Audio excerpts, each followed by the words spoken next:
Hi everyone, we're going to talk about building roadmaps you don't hate. A bit about me on the next slide.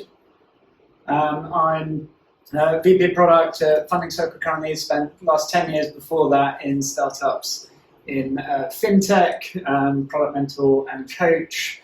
And what I'm going to talk about, I'm ultimately just a person with some opinions. Take away from it what you think works for you.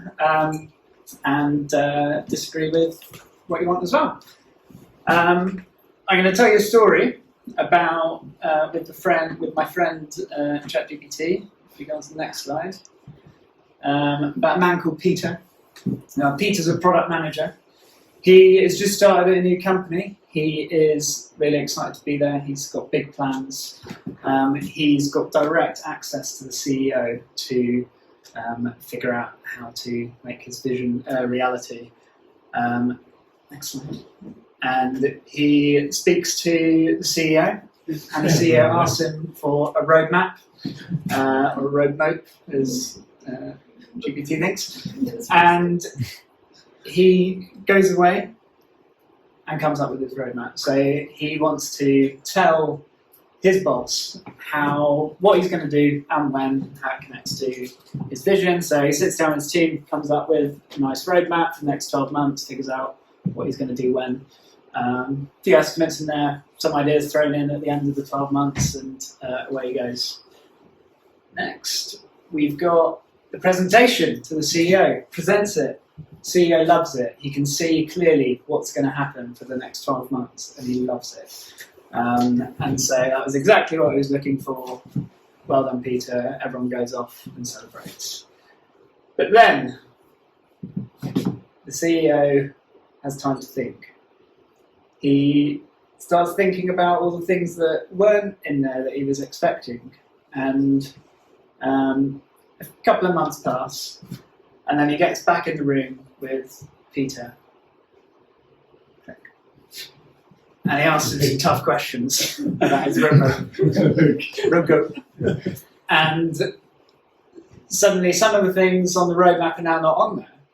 And the timings have changed. And he, some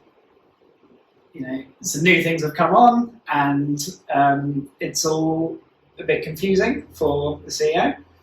And also what Peter didn't know is that the CEO had gone and shared it with the board, who were thrilled with it and expecting everything to happen based on that original plan. So now he's like, what the hell, Peter? What are we going to do about this? So Peter goes away and he thinks, what am I going to do about this? He starts reading some materials. He finds out about now, next, later roadmaps, and he thinks, I've got it. He learns about outcome-based roadmaps, and he comes back and presents the new roadmaps to the CEO, and the CEO is incredibly confused. He just wants to know what's going to happen when, and he doesn't really understand these outcomes and these weird now, next, later things. Like, he can't share that to the board. So Peter goes away and eventually just stops sharing anything with the CEO because it's easier. But the team is really happy. They can just crack on. They're doing what they know is valuable. They understand that they understand their craft, and they start actually delivering some real value for customers. But the CEO doesn't really know about it, so Peter gets sacked. Sometimes Peter. So, how do we not be like Peter? Here's a few things that I think can help that I'm going to run through. So, firstly, show your work. If we jump onto the next slide.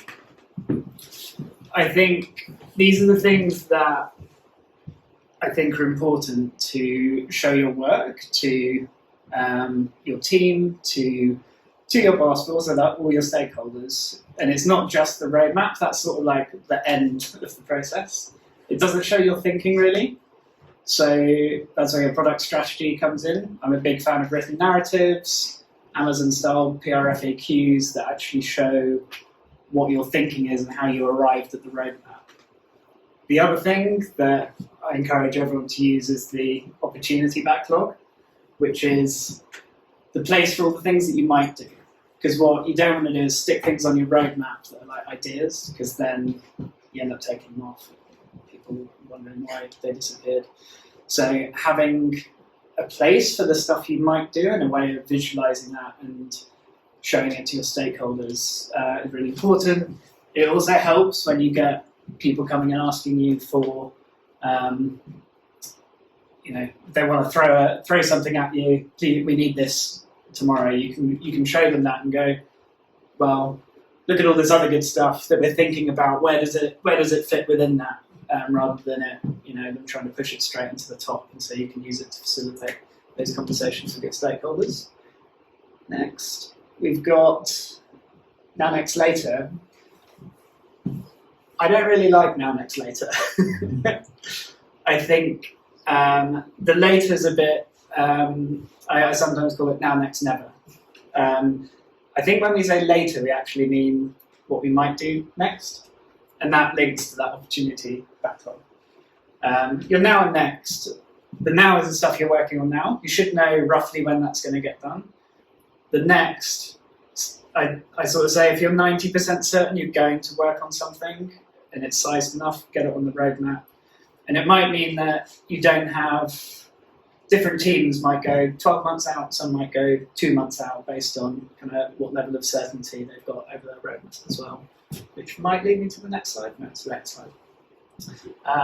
And I think, the now next later thing, Marty Kagan, if you know his books, Inspired and Empowered, he loves this now next later. He thinks product managers shouldn't worry about the when, they should worry about the why, but your stakeholders worry about the when, and they're asking you.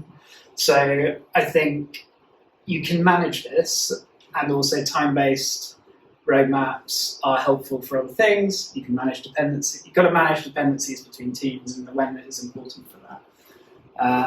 Sometimes there are external deadlines that you just, if you're doing a product that ships for Christmas, that's kind of important. I sometimes find work fills the time it's given, and if you don't put a date on something, it can drag. But I think also having a really clear, robust-looking roadmap, I think, helps play defense for your team as well from stakeholder requests. Next, just on this point of varying the backlog depth based on your domain as well. Some products exist over here where you're like, this is totally new territory, we're breaking new ground, we don't really have a clue where we're going to go next. And so your roadmap might be a month long. But then mature products over this side, they might be complicated, but in the known space, or they might just be really straightforward. You can probably get to a deeper roadmap, 6 to 12 months.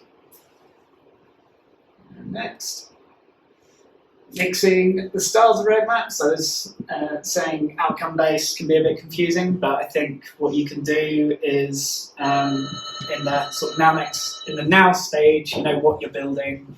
As you get further out, you can still give your stakeholders a view on what you're thinking about might come next, but frame it more as outcomes you're going to pursue next rather than the thing you're going to build next, because you don't know what that is, but you're still satisfying your stakeholders' request for the when. Next.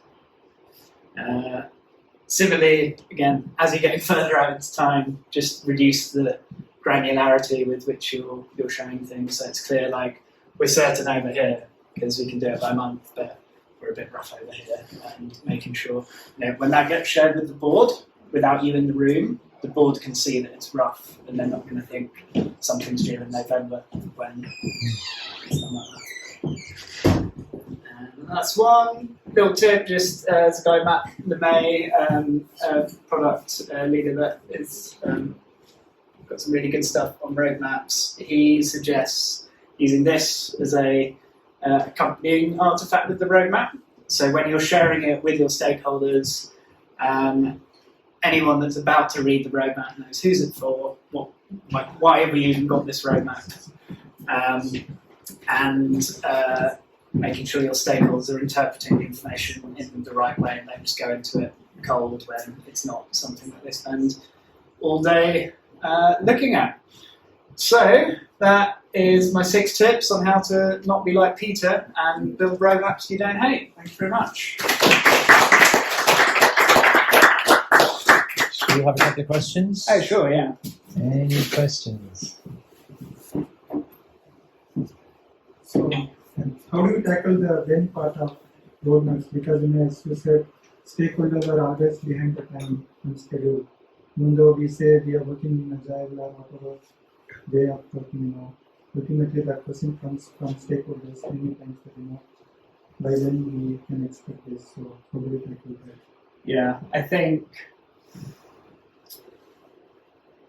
if it's coming up soon, then you can start to be able to share that. I think it's about, sharing your certainty with it as well can help.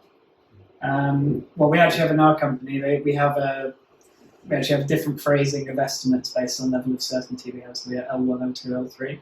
So that's like all stakeholders have been trained on that language. So you can say, it's going to be, we're at L1 estimate that it's 2 months, and then eventually as we actually go in and look at it more, we will have better certainty, and you eventually get it to a L3 estimate of 6 weeks that everyone can actually trust that estimate. So having a vernacular for level of certainty around the estimates you're giving, I think can help.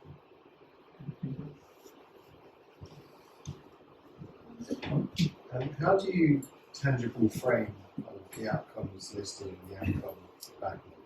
Because some of them can be ambiguous, right? So how do you do that without setting expectations too low or too high? Good question.